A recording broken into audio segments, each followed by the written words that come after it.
ಮಧುಗಿರಿ ಬ್ಯಾಲ್ಯ ಹಾಲು ಉತ್ಪಾದಕರ ಸಹಕಾರ ಸಂಘದಲ್ಲಿ ನಡೆದಿರುವ ಹಣಕಾಸು ಅವ್ಯವಹಾರ ಆರೋಪಕ್ಕೆ ಸಂಬಂಧಿಸಿದಂತೆ ಸಂಘದ ಹಾಲು ಉತ್ಪಾದಕರಾದ ರೈತರು ತಪ್ಪಿಸ್ಥರ ವಿರುದ್ಧ ಕಾನೂನು ಕ್ರಮ ಕೈಗೊಳ್ಳಬೇಕೆಂದು ಒತ್ತಾಯಿಸಿ ನಗರದ ಸಹಕಾರ ಸಂಘಗಳ ಸಹಾಯಕ ನಿರ್ಬಂಧಕ ಕಚೇರಿಗೆ ದೂರು ನೀಡಿದರು. ಇನ್ನು ಯಾವುದೇ ಕಾನೂನು ರೀತಿ ಕ್ರಮ ಕೈಗೊಂಡಿಲ್ಲ ಎಂದು ಮಧುಗಿರಿ ಜಿಲ್ಲಾ ಬಿಜೆಪಿ ರೈತ ಮೋರ್ಚಾ ಅಧ್ಯಕ್ಷರಾದ ಎಂಆರ್ ನಾಗರಾಜರವರು ಆರೋಪಿಸಿದ್ದಾರೆ. ತಾಲೂಕಿನ ಬ್ಯಾಲ್ಯ ಹಾಲು ಉತ್ಪಾದಕರ ಸಂಘದಲ್ಲಿ ಮಂಗಳವಾರ ಸಂಘದ ವಿಶೇಷ ಅಧಿಕಾರಿ ರಾಘವೇಂದ್ರರವರ ಸಮ್ಮುಖದಲ್ಲಿ ನಡೆದ ಸಾಮಾನ್ಯ ಸಭೆಯಲ್ಲಿ ಮಾತನಾಡಿದ ಅವರು, ಸಂಘದ ಕಾರ್ಯದರ್ಶಿ ಅಧಿಕಾರವನ್ನು ದುರುಪಯೋಗ ಮಾಡಿಕೊಂಡಿದ್ದು 75,000 ಹಣ ಹಾಗೂ ಸಂಘಕ್ಕೆ ಸೇರಿದ ಪಶು ಆಹಾರದ 383 ಚೀಲಗಳ ಲೆಕ್ಕ ನೀಡದೆ ಅಧಿಕಾರ ದುರುಪಯೋಗಪಡಿಸಿಕೊಂಡಿದ್ದಾರೆ. ಈ ಅಕ್ರಮ ನಡೆದು ಸುಮಾರು 2 ವರ್ಷಗಳಾಗುತ್ತಾ ಬಂದರೂ ಸಂಬಂಧಪಟ್ಟವರು ಇದುವರೆಗೂ ಕ್ರಮ ಕೈಗೊಂಡಿಲ್ಲ ಎಂದು ಆಕ್ರೋಶ ವ್ಯಕ್ತಪಡಿಸಿದರು. ಹಾಗೂ ಈ ಸಂಘದ ಮೇಲ್ಭಾಗದಲ್ಲಿ ಕಟ್ಟಡ ನಿರ್ಮಿಸಲು 2022ರಲ್ಲಿ ಸುಮಾರು 9 ಲಕ್ಷಗಳಿಗೆ ಅನುಮತಿ ಪಡೆದು ಸುಮಾರು 14,60,194 ರು ಖರ್ಚು ಮಾಡಿರುತ್ತಾರೆ. ಕಾಮಗಾರಿಗೆ ಸಂಬಂಧಿಸಿದ ಲೆಕ್ಕಪತ್ರಗಳನ್ನು ಕೊಡಿ ಎಂದು ಪ್ರಶ್ನಿಸಿದರೆ ಅಧಿಕಾರಿಗಳಿಂದ ಇದುವರೆಗೂ ಯಾವುದೇ ಉತ್ತರ ದೊರೆತಿಲ್ಲ. ಸಂಘದ ಲಾಭದಾಯಕ ಉಳಿತಾಯದ ಹಣ ಅಧಿಕಾರಿಗಳ ಜೇಬು ಸೇರುತ್ತಿದೆ ಹಾಗೂ 19 ತಿಂಗಳಿಂದ ಆಡಳಿತ ಸಮಿತಿ ಇಲ್ಲದ ಕಾರಣ ಇಷ್ಟೆಲ್ಲ ಅವ್ಯವಹಾರಗಳು ಸಂಘದಲ್ಲಿ ನಡೆಯುತ್ತಿದೆ. ಇನ್ನಾದರೂ ಮೇಲಧಿಕಾರಿಗಳು ತಪ್ಪಿಸ್ಥರ ವಿರುದ್ಧ ಸೂಕ್ತ ಕ್ರಮ ವಹಿಸಿ ಸಂಘಕ್ಕೆ ನ್ಯಾಯ ಒದಗಿಸಿಕೊಡಬೇಕು ಹಾಗೂ ಹಾಲು ಉತ್ಪಾದಕರಾದ ರೈತರಿಂದ ಕೂಡಿರುವ ಈ ಸಂಘದ ಉತ್ತಮ ನಿರ್ವಹಣೆಗಾಗಿ ಶೀಘ್ರವೇ ಸಮಿತಿ ರಚನೆ ಮಾಡಿಕೊಡಿ ಎಂದು ರೈತ ಮೋರ್ಚಾ ಅಧ್ಯಕ್ಷ ನಾಗರಾಜ್ ಮನವಿ ಮಾಡಿದರು. ನಮ್ಮ ಸಂಘದ ಖಾತೆಯಲ್ಲಿ ಉಳಿಕೆ ಇರ್ತದೆ. ಈ ಸಂಘದ ಮೇಲ್ಭಾಗದಲ್ಲಿ ಕಟ್ಟಡ ನಿರ್ಮಿಸಲು 9 ಲಕ್ಷ ರೂಗಳಿಗೆ ಅನುಮತಿ ಪಡೆದು 14,60,194 ರೂಪಾಯಿ ಖರ್ಚು ಮಾಡಿರ್ತಾರೆ. 9 ಲಕ್ಷಕ್ಕೆ ಮಾತ್ರ ಅಪ್ರೂವಲ್ ತಗೊಂಡವ್ರೆ. ಉಳಿಕೆ ಅಮೌಂಟ್ಗೆ ಯಾಕೆ ತಗೊಳ್ಳಿಲ್ಲ? ಅದು ರೈತರದೇ ದುಡ್ಡು. ಈ ಸಂಘದ ಕಾರ್ಯದರ್ಶಿ ಅವರು ಚಿಕಿತ್ಸೆಗೆ ಅಕ್ಟೋಬರ್ 22ರ ಮಾಹೆಯಲ್ಲಿ ಆಸ್ಪತ್ರೆಗೆ ತೆರಳಿದ್ದು, ಈ ಅವಧಿಯಲ್ಲಿ ಸ್ಥಳೀಯ ಹಾಲು ಮಾರಾಟದ ಮೊತ್ತವನ್ನು 75,000 ರೂಗಳನ್ನು ರೆಮಿಟೆನ್ಸ್ ಮಾಡಿರೋದಿಲ್ಲ. ಯಾವುದೋ ಸಂಘದ ಅಕೌಂಟ್ಗೆ ಎಲ್ಲೋಯ್ತಾ 75,000?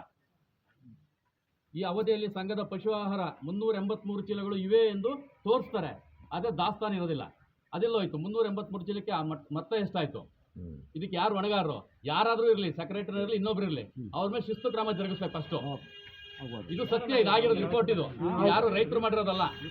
ಆಮೇಲೆ ವಿಶೇಷಾಧಿಕಾರಿ ಇವರು ಚಾರ್ಜ್ ತಗೊಂಡಾಗ ಖಾಲಿ ಆಗಿದ್ದಂತಹ ಯಾವುದು ನಮ್ಮ ಸಂಘದ ಅಕೌಂಟ್ನ 9,63,576 ರೂಪಾಯಿಗೆ ತುಂಬಿರ್ತಾರೆ. ಅಂದರೆ ರೈತರದೇ ದುಡ್ಡು.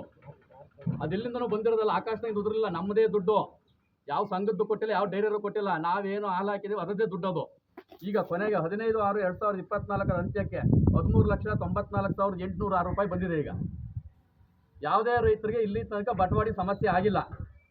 ಫೀಡು ಕರೆಕ್ಟಾಗಿ ಕೊಡ್ತಾವ್ರೆ, ಸಮೇನು ಕೊಡ್ತಾ ಇಲ್ಲ ಸರಿಯಾಗಿ.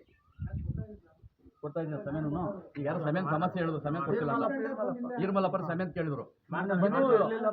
ಸರ್ಕಾರದ ವರದಿ ಸರ್. ಇದ್ರ ಮೇಲೆ ಯಾರೇ ತಪ್ಪಿತಸ್ಥರಾಗಿರ್ಲಿ ಸೂಕ್ತವಾದ ಕ್ರಮ ತಗೊಂಡು ಅವ್ರ ವಿರುದ್ಧ ಶಿಸ್ತು ಕ್ರಮ ಆಗಬೇಕು. ಇದಾಗಿಲ್ಲ ಅಂದ್ರೆ ಈಗಾಗಲೇ ಲೋಕಾಯುಕ್ತಕ್ಕೆ ಆಲ್ರೆಡಿ ಫೈಲ್ ಆಗಿದೆ. ಯಾರೇ ತಪ್ಪು ಮಾಡಿರಲಿ, ಇದು ಸಾವಿರಾರು ಜನ ಕೂಡಿಟ್ಟಂತ ಹಣ.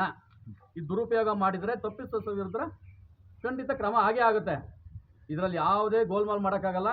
ಇದು ಇವರ ಇಲಾಖೆ ಮತ್ತು ಡೈರಿಯವರು ಇಬ್ಬರು ಸೇರ್ಕೊಂಡು ಮಾಡಿರೋಂಥ ಆಡಿಟ್ ರಿಪೋರ್ಟ್. ಇದೇನು ಸುಳ್ಳು ಹೇಳಲ್ಲ. ಇದು ಒಂದು ವೇಳೆ ಸುಳ್ಳು ಆಗಿದ್ರೆ ಇನ್ನೂ ಯಾರನ್ನಾದರೂ ಒಳ್ಳೆ ತನಿಖೆ ಮಾಡೋಂಥವ್ರನ್ನ ಕೂರಿಸಿ ಆಡಿಟ್ ಮಾಡಿಸ್ತೀವಿ. ಒಂದು ವರ್ಷಕ್ಕೆ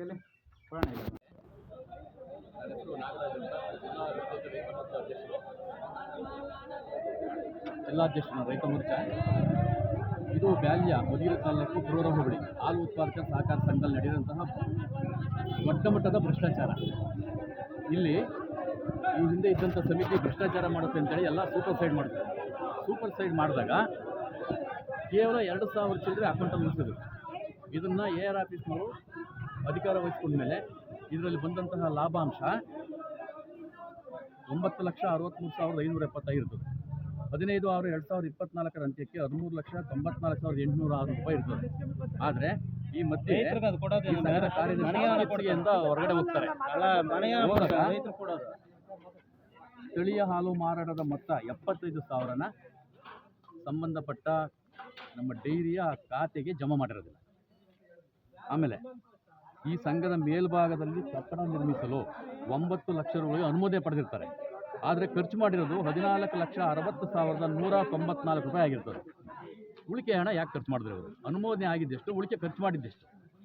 ಯಾಕೆ ಇವರು ಉಳಿಕೆ ಹಣಕ್ಕೆ ಅನುಮೋದನೆ ತಗೊಳ್ಳಿಲ್ಲ? ಇದು ಭ್ರಷ್ಟಾಚಾರ ಅಲ್ವಾ? ಇದು ಪ್ರತಿಯೊಬ್ಬ ರೈತ ಕೂಡ ಒಂದೊಂದು ಹನಿನೂ ಹಾಲು ಕೂಡಿಟ್ಟು ಶೇಖರಣೆ ಮಾಡಿದಂತಹ ಕಷ್ಟಪಟ್ಟ ಬೆವರು ಸುರಿಸಿ ದುಡ್ದಂಥ ಹಾಲಿಂದು ದುಡ್ಡಿದು. ಇದು ಭ್ರಷ್ಟಾಚಾರ ಮಾಡಿದ್ದಾರೆ. ಆಮೇಲೆ ಈ ಅವಧಿಯಲ್ಲಿ ಪಶು ಆಹಾರ 383 ಚೀಲಗಳು ಇವೇ ದಾಸ್ತಾನು ಅಂತ ತೋರಿಸ್ತಾರೆ, ಆದರೆ ಸಂಘದಲ್ಲಿ ದಾಸ್ತಾನು ಇಲ್ಲ. ಎಷ್ಟಾಯ್ತು ಸ್ವಾಮಿ ಇದು?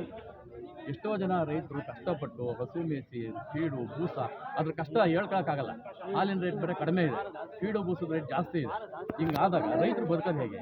ಇಲ್ಲೆಲ್ಲ ಈ ಥರ ಗುಳು ಮಾಡಿ ಕೂತ್ಕೊಂಡು ಸುಮಾರು ಲಕ್ಷಾಂತರ ರೂಪಾಯಿ ಹಣನ ಗೋಲ್ಮಾಲ್ ಮಾಡಿ ಹಾಳು ಮಾಡಿದ್ದಾರೆ. ಸರ್ಕಾರಿ ಜವಾಬ್ದಾರಿ ತಗೊಂಡ ಮೇಲೆ AR ಆಫೀಸ್ನವರು ಈ ಸಂಘ ಉತ್ತಮವಾದಂತಹ ಲಾಭಾಂಶದಲ್ಲಿದೆ. ರೈತರಿಗೆ ಯಾವುದೇ ಬಟವಾಡಿ ತೊಂದರೆ ಇಲ್ಲ, ಫೀಡಿನ ತೊಂದರೆ ಇಲ್ಲ, ಸೆಮೆನ್ ಕೊಡೋದಕ್ಕೆ ತೊಂದರೆ ಇಲ್ಲ. ಹಾಗಾಗಿ ದಯಮಾಡಿ ಇಲ್ಲಿ ಭ್ರಷ್ಟಾಚಾರ ಮಾಡಿರುವಂತಹ ಹಿಂದಿನ ಯಾರೇ ಇರಲಿ ಅವ್ರ ವಿರುದ್ಧ ಶಿಸ್ತು ಕ್ರಮ ಮಾಡಿ ಹಣಕ್ಕೆ ಮೋಸ ಆಗಿರೋ ದುಡ್ಡು ವಾಪಸ್ ಕೊಡಿಸ್ಬೇಕು, ಅವ್ರ ಮೇಲೆ ಕ್ರಮ ತಗೋಬೇಕು ಅಂತ ನಾನು ದಯವಿಟ್ಟು ಎಲ್ಲ ರೈತರ ಪರವಾಗಿ ನಾನು ಕೇಳ್ಕೊಳ್ತೀನಿ.